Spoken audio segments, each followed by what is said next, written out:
So, Ricken, what's your screw up? My screw up is that when I was a consultant, this is during the Lehman Brothers crash, and this is important because the Lehman Brothers crash was a big deal for the company I was working with.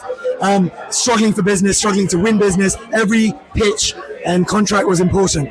And I was in charge of coordinating the pitch because it was in my area, and it was a cross-company contract. So every department submitted something, I put it all together, I submitted the pitch, and I sent it, and I went home. I was really happy. I was like, wow, worked on that 20 hours straight, done.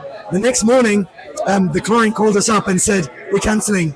You're no longer in our process anymore, and we were going to award this contract to you, but we're taking it away because of what you did last night. Because of what you did? And everyone looked around and said, what did we do? Well, it turned out that I put everybody's email addresses in the email.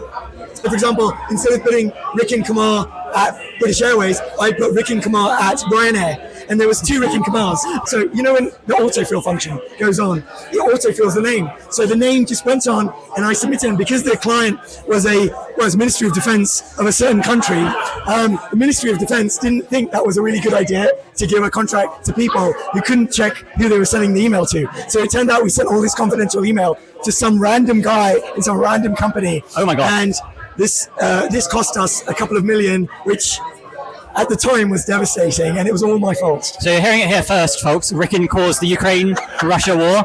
I have to now rate your failure, Ricken, and I'm going to say that's really, that's pretty bad. I'll say A tier. I don't know if you can get worse than that. So congrats. It felt so bad. I think I couldn't sleep for months. So I paid for it. Thank you so much.